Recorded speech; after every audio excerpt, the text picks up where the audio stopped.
The paycheck to paycheck lifestyle can be so easy to get into and incredibly hard to get out of. Unfortunately, living paycheck to paycheck leaves no room for errors. Unexpected expenses just can't happen, and that's not very realistic. To break free of this dreaded cycle, it's best to take it 1 month at a time.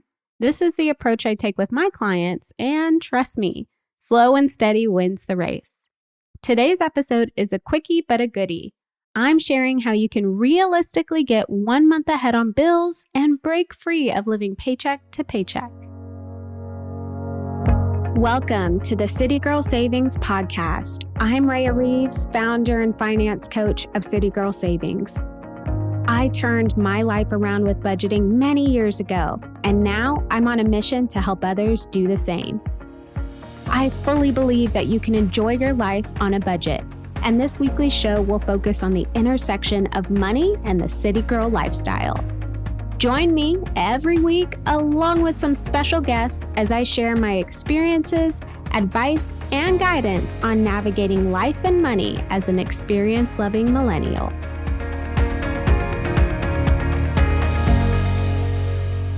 When you're focused on getting 1 month ahead on bills, first things first, we have to know what that 1 month number actually looks like. The easiest way to figure this out is by referring to your budget. Simply total up all of your monthly spending categories and voila, you have your 1 month number. Now, if you don't have a budget, obviously that's a problem. We want to make sure you get set up on a budget as quickly as possible, but you can still move forward accordingly. Simply list out all of your monthly bills and spending.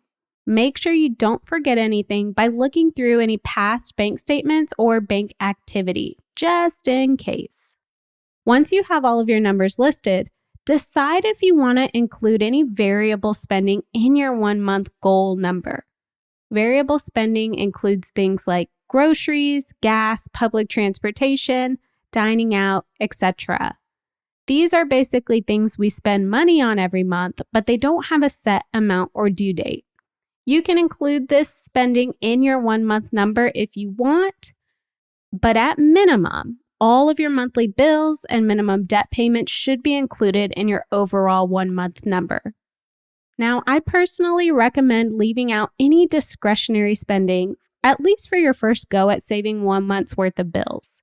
It's just an added amount that can be avoided so you can focus on the real 1 month bill number. But I will leave that up to you. Once you have your 1 month's worth of bills number in mind, you'll want to create a Get Ahead savings account. We do not want your 1 month amount mixed into any other savings priorities or left in your checking account only to be spent. I do recommend you slow down any other savings you have, even if it's small, as you work towards saving up your 1 month's worth of bills number. Another thing to keep in mind is where you want to have this savings account. Do you want it close to your checking? Do you want to leverage a savings you already have? If you feel you may be tempted to spend this money, especially as you're working towards your goal, consider having this savings account with a totally separate bank. I personally recommend a high-yield savings account, which you can get through online banks like American Express, Discover, Ally, and Synchrony. These types of accounts are great because you earn more money in interest on your savings than you do with a regular savings account at a major bank. But the option is up to you. So now that we have your 1 month number that you're working towards and your savings account has been opened or dedicated to saving for this 1 month number, it's time to talk about how to get to 1 month's worth of bills in your savings. Realistically, there are only 2 ways you can go about this. You can cut back your spending, or you can make more money. So let's talk about cutting back your spending. You'll want to review your budget or spending list if you don't have a budget to determine what spending or expenses can be put on hold or cut back completely as you work to saving 1 month's worth of bills. I want you to remember this. Sacrifice is temporary, but also necessary to help you reach your goals. I know it's not always fun to cut back. Trust me, I've been there. However, It makes life a lot easier when you cut back, eventually reach your goal, and then you can finally have some room to breathe. Are you tired of wondering which moves to make next with your money? Do you need some guidance on whether to pay off debt, save, or focus on something else? Get my free Money Moves packet today and start making impactful money moves instantly. Go to citygirlsavings.com/moves to download your Money Moves packet now. The thing with cutting back your spending, though, is you can only cut back so much. Eventually, you're going to reach your cap. That's when making more money can make a big difference. Bringing in more money as you're working towards your goal can help you reach that goal faster. And making more money doesn't have to be in the form of a second job. Maybe it's working overtime at your current job, driving for Postmates or Uber, or even selling stuff around your house. Everyone's situation is different, so really get creative with ways you can bring in more money, even if it's temporary, as you work towards this goal. Now, just a little tip, if you're paid bi-weekly, there may be 2 or 3 months in the year where you receive 3 paychecks in a month. If possible, try to save that entire check to help you reach your 1-month goal number. And lastly, if you are on track to receive a raise, make sure you save it. Put the difference of the raise into your savings until you've reached your goal. Then you get to add it back into your budget. And the same goes for any bonuses or commissions you receive. Breaking free of paycheck to paycheck is not easy. Saving up 1 month's worth of bills is not easy. But I promise you, it's worth it. Stay disciplined as you work towards your goal. I know it's not going to be easy. I know it's not going to be fun. I know you're going to sacrifice. But speaking from experience, you will be better off for it. It is worth the work.